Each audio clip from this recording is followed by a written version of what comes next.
This is the Mistress Carrie Situation Report for January 20th, 2026. The Black Crowes have released a music video for Profane Prophecy, the new song from the upcoming new album, Pound of Feathers, which is due for release on March 13th.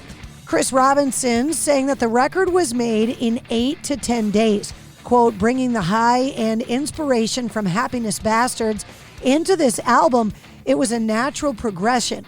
We experimented more, we wrote on instinct and how we were feeling in the moment, and Rich Robinson brought spontaneity to this record that I can't describe, but it's the best shit he's ever done. Rich Robinson said this album feels transformative for us.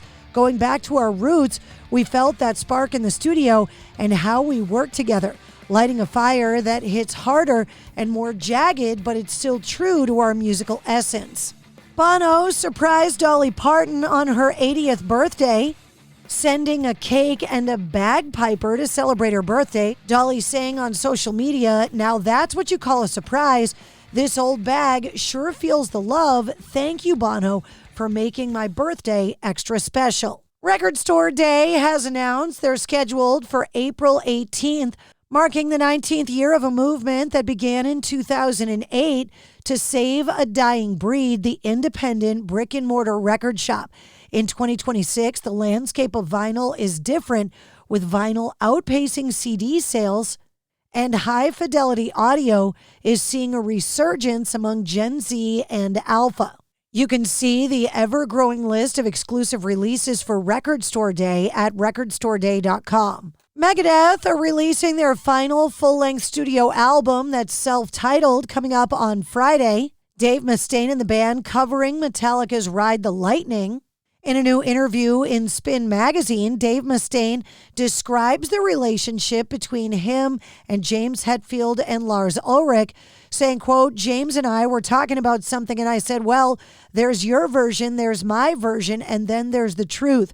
I believe that the truth is the only one that's accurate because I don't remember everything." And he had said, we don't remember stuff and we'd like to go over it.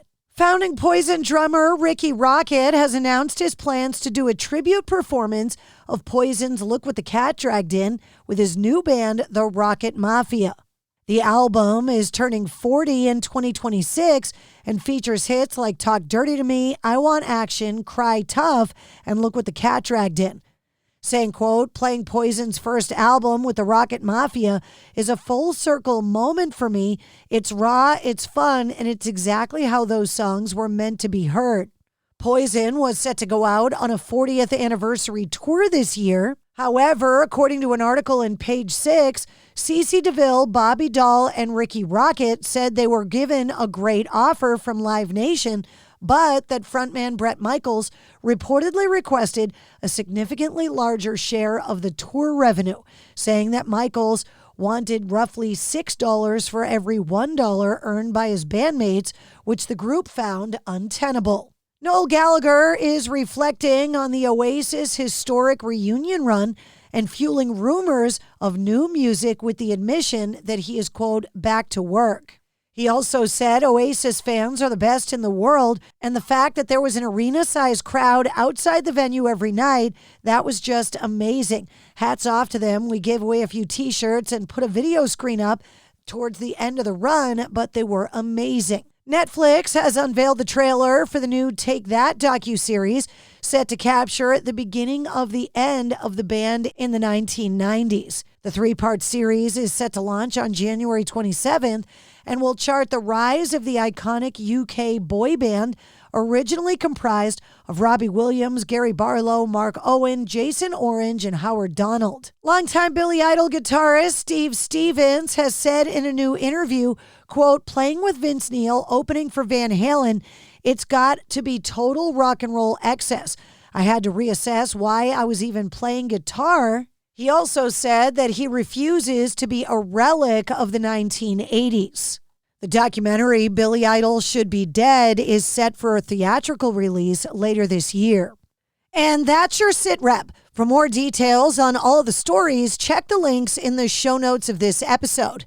And don't forget to like, follow, share, comment, and subscribe to the Mistress Carrie Podcast. New full-length episodes come out every Wednesday. Episode 293, featuring Barry Kirch from Shinedown, is available now. And check out this week's bonus episode featuring Gavin Rossdale from Bush.